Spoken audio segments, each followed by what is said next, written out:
Hi అండి అందరికీ. Welcome back to my channel. ఈరోజు మనం ఈ వీడియోలో అందరికీ చాలా చాలా ఇష్టమైనటువంటి పానీపూరిని ఏ విధంగా చేసుకోవాలో చూద్దామండి.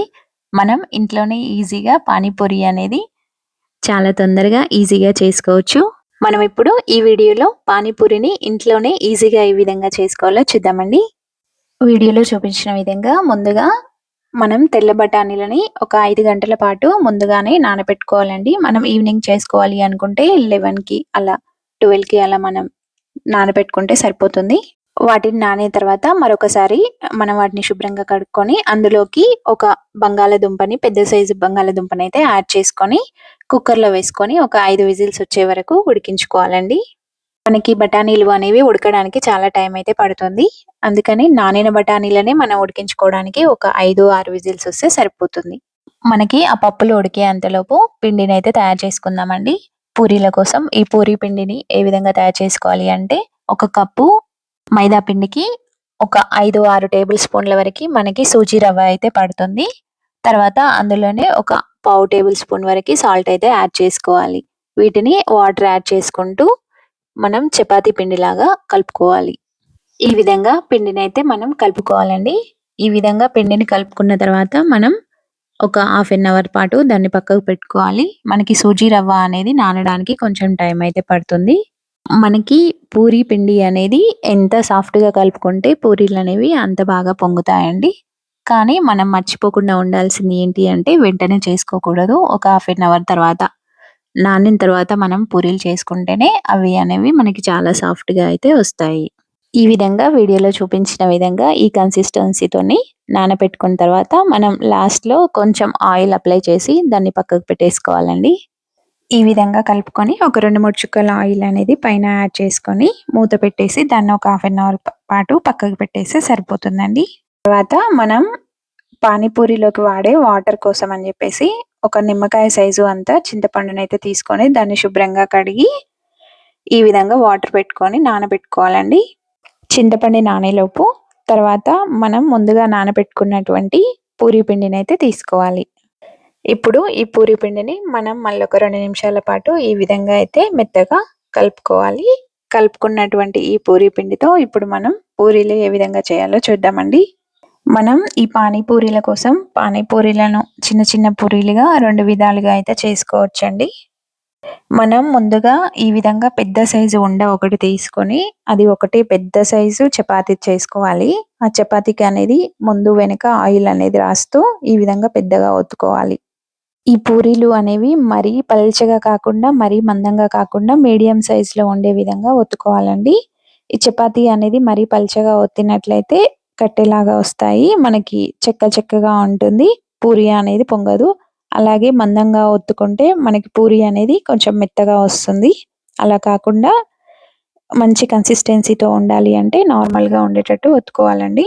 తర్వాత ఈ విధంగా గ్లాస్‌తోని మనం చిన్న చిన్న పూరీల్లాగా కట్ చేసుకోవాలి.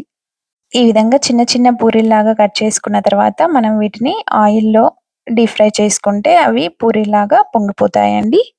లేదు అంటే మనం ఇంకొక ప్రాసెస్ కూడా ఫాలో అవ్వచ్చు. నాకు పానీపూరీలు అనేవి ఈ విధంగా కాకుండా చిన్న చిన్నగా చేస్తేనే తొందరగా అయినట్లు అనిపిచ్చింది. నేనైతే ఈ విధంగా పూరీలనైతే చేసుకొని చిన్న చిన్నగా కట్ చేసుకొని వాటినైతే పానీపూరిలాగా చేశానండి. తర్వాత ఇంకొక మెథడ్ అయితే చూపిస్తాను మీకు. ఈ విధంగా చిన్న చిన్న ఉండలుగా చేసుకొని దానికి ఆయిల్ అప్లై చేసి మనం కోలతో ఒకసారి అటు, ఒకసారి ఇటు అంటే అది మనకైతే రౌండ్ షేప్‌లో వస్తుందండి. చిన్న పూరి అయితే అయిపోతుంది. ఇవైతే చాలా ఈజీగా తొందరగా అయినవి.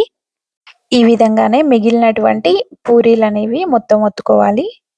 ఈ ఈ విధంగా చిన్న చిన్న పూరీలు అనేవి చేసుకొని మనం పక్కకు పెట్టేసుకొని వాటిని ఒక్కొక్కటిగా వేయించుకుంటే పానీపూరీలు అనేవి మంచిగా పొంగుతాయండి. నేనైతే ఎక్కువ మొత్తంలోనే ఈ విధంగానే చేశానండి. చాలా అంటే చాలా తొందరగా అయిపోయింది. ఈజీ అయిపోయింది. అసలు రిస్క్ అనేది అనిపించలేదు. తర్వాత ఈ విధంగా వేడైనటువంటి ఆయిల్‌లో మనం ఒక్కొక్కటిగా పూరీలనైతే వేయించుకోవాలండి. ఇవి మనకి చాలా అంటే చాలా బాగా పొంగుతాయి. మనం ఈ పూరీలు పొంగడానికి ఎటువంటి సోడా గాని, బేకింగ్ పౌడర్‌లు గాని అసలేమి వాడాల్సిన అవసరం లేదండి. డైరెక్ట్‌గా అవే పొంగిపోతాయి. మనం అందులో సూజీ అనేది యాడ్ చేసాం కాబట్టి చాలా అంటే చాలా బాగా పొంగుతాయి. పూరి అనేది ఆయిల్‌లో వేయగానే మనం ఈ విధంగా గంటెతో ఈ విధంగా అన్నట్లయితే ఈ పానీపూరీలనేవి చాలా బాగా పొంగుతాయండి. ఈ విధంగా మనం వీటిని ఇంట్లోనే ఈజీగా చాలా అంటే చాలా ఈజీగా చేసుకోవచ్చు. మనం వీటిని బయట రెడీమేడ్‌లో దొరికే పానీపూరీలు కొనుక్కొని రావాల్సిన అవసరం లేదు. అలాగే మనం తయారుగా ఉన్నటువంటి ఇలాంటి పానీపూరీలనైతే తీసుకొని రావాల్సిన అవసరం లేదండి.